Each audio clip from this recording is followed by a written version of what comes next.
नमस्कार दोस्तों, स्वागत है आपका हमारे अपने चैनल पर और मैं लेकर आ गया हूँ आप सभी के लिए एक बहुत इम्पोर्टेंट न्यूज़। यहाँ पर हम बात करने वाले हैं एक रिक्रूटमेंट की। मध्य प्रदेश कर्मचारी चयन मंडल भोपाल के द्वारा एक नया रिक्रूटमेंट जारी किया गया है, जो कि है आपका समूह 1 उपसमूह 3 के पदों की भर्ती हेतु संयुक्त परीक्षा 2024। ठीक है, बेसिकली 2024 का रिक्रूटमेंट है जो कि 2025 में आ रहा है। क्लियर। तो एक बहुत टाइम से अवेटेड ये नोटिफिकेशन था। 1 महीने पहले ही एक शॉर्ट नोटिफिकेशन के ज़रिए इसकी इन्फॉर्मेशन जो हमें ईएसबी के द्वारा मिल गई थी।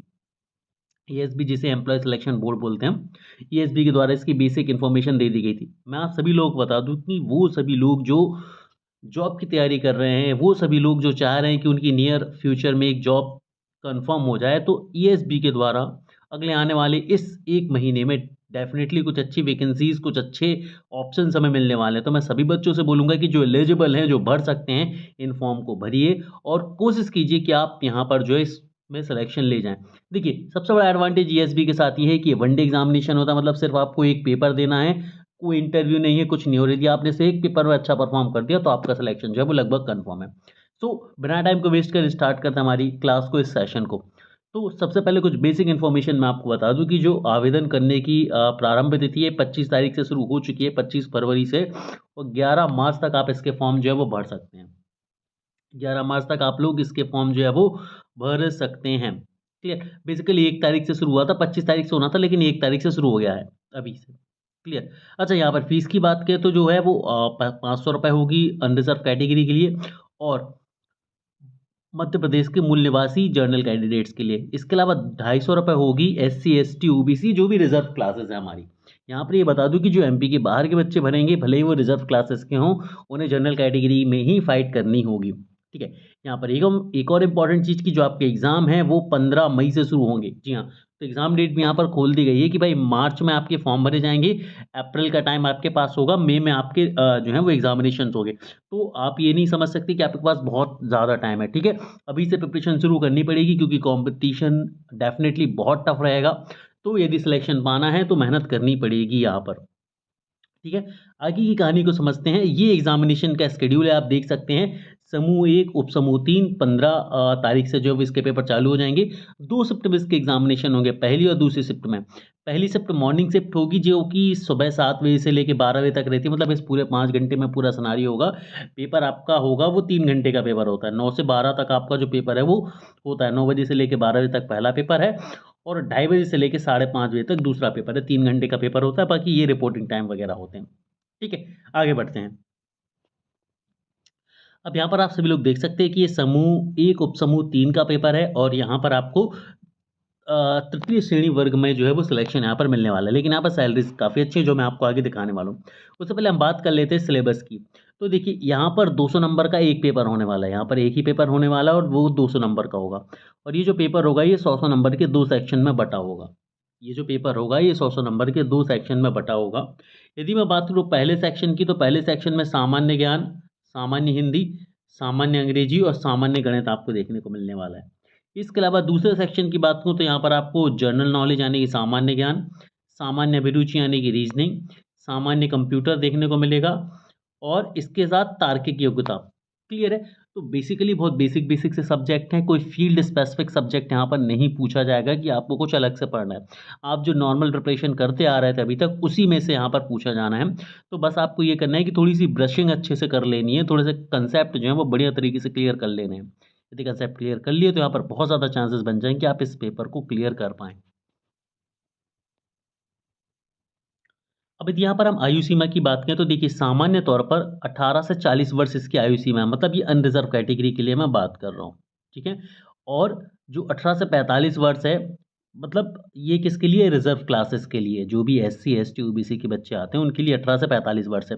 तो मैं ये मानता हूँ कि भाई लगभग सभी लोग जो हैं वो इसका फॉर्म भर सकते हैं क्योंकि भाई 40 के बाद तो शायद ही कोई प्रिपरेशन करता है और अभी सारे लोग जो हैं वो काफ़ी अंदर हैं इसके, तो आप सभी लोग जो है वो इसका फॉर्म ज़रूर फिल कर सकते हैं। अब यहाँ पर दोस्तों यदि हम वैकेंसीज़ की बात करें तो आप लोग यहाँ पर डिटेल में देख सकते हैं कि ओवरऑल वैकेंसी की मैं बात करूँ तो 52 यहाँ पर वैकेंसी हमें देखने को मिलने वाली हैं अनरिज़र्व कैटेगरी के लिए। 4 वैकेंसी हमें देखने वाली हैं ईडब्ल्यूएस के लिए, ठीक है? इसके अलावा 16 वैकेंसी 16 वैकेंसी यहाँ पर अनुसूचित जाति के लिए हैं। अनुसूचित जनजाति के लिए 37 वैकेंसी है, ठीक है। इसके अलावा तो टोटल अच्छा खासा एक नंबर है जो हम यहाँ पर देख सकते हैं, एक फाइटेबल टोटल है वैकेंसी की। यदि मैं बात करूँ तो एक फाइटेबल टोटल यहाँ पर हमें देखने को मिलने वाला है, क्लियर। अब यहाँ पर हम बात करें कि वैकेंसीज किस किस डिपार्टमेंट में, तो यहाँ पर आप देख सकते हैं कि इन सारे डिपार्टमेंट में आपको वैकेंसीज हैं, ठीक है। कुछ कार्यपालक नेचर की हैं, कुछ अकार्यपालक नेचर की हैं, लेकिन यहाँ पर आप देख सकते हैं, ठीक है। ज़्यादातर वैकेंसी आपको मध्य प्रदेश की अच्छी सिटीज़ में ही देखने को मिलने वाली है, जैसे इंदौर भोपाल में ही वैकेंसीज यहाँ पर निकली हुई हैं। कुछ वैकेंसीज हैं जो रीवा में, जबलपुर जैसी जगहों पर भी हैं। बाकी जो वैकेंसीज हैं डेफिनेटली एक अच्छी जगह पर है, जैसे कि आप भोपाल भोपाल ठीक है, भोपाल है, इंदौर है, सिंगरौली है, रीवा है, ठीक है। तो मैक्सिमम वैकेंसी जो आपकी भोपाल और इंदौर में ही हैं, वैकेंसीज अच्छी हैं।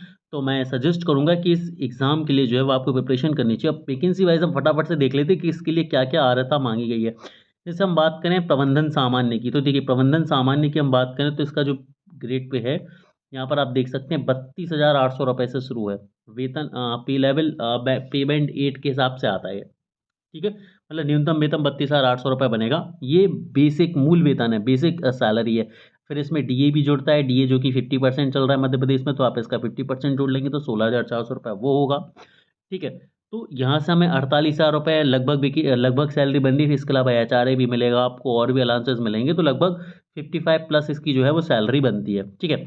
अब कई सारे जगहों पर अलग-अलग है, तो कहीं पर वैकेंसी है, कहीं पर नहीं है, तो सारी चीज़ें आप लोग देख सकते हैं, ठीक है। यहाँ पर लेखा संरक्षण है जो कि कार्यपालक है, ये भी 32,800 की पोस्ट है, लेकिन यहाँ पर अनरिजर्व में एक वैकेंसी है, ठीक है।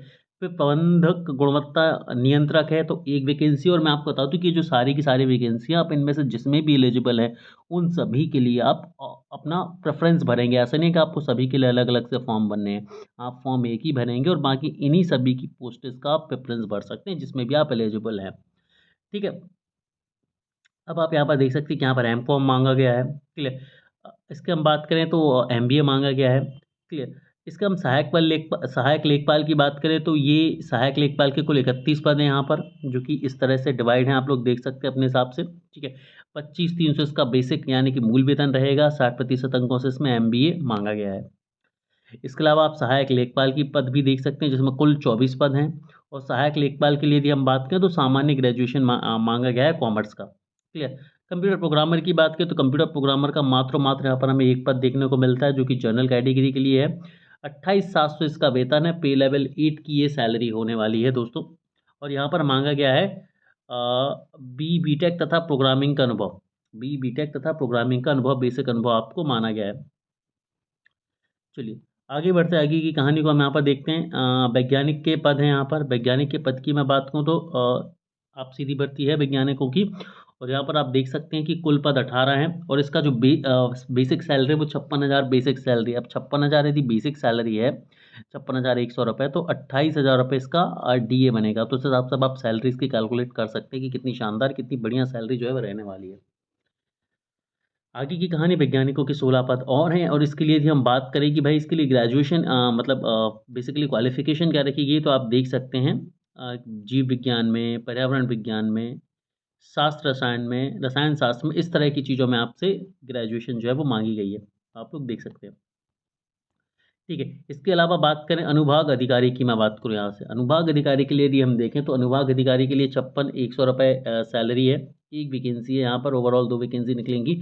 और यहाँ पर जो है मान्यता प्राप्त संस्थान से फाइनेंस में आपसे क्या माँगा गया है, स्नातक माना गया है, स्नातकोत्तर यानी कि पीजी माँगी गई है।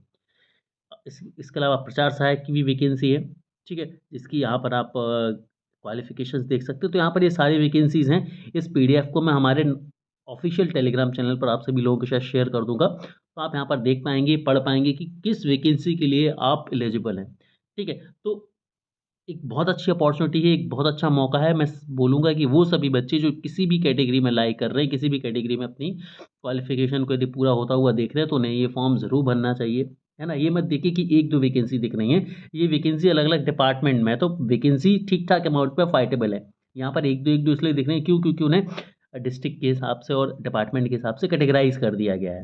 क्लियर? सो वैकेंसी यहाँ पर मैं बोलूँगा काफ़ी ठीक-ठाक वैकेंसी है। आप सभी लोग जो हैं वो इसके लिए तैयारी ज़रूर कर सकते हैं। ठीक है? सो यहाँ पर मैं इस एक वीडियो को ख़त्म करता हूँ। यदि कोई भी डाउट है तो आप हमारे ऑफ़िशियल टेलीग्राम चैनल को जॉइन कर सकते हैं, जिसकी लिंक आपको डिस्क्रिप्शन बॉक्स में देखने को मिल जाएगी। सो पढ़ते रहिए दोस्तों, आगे बढ़ते रहिए। Have a great day everyone.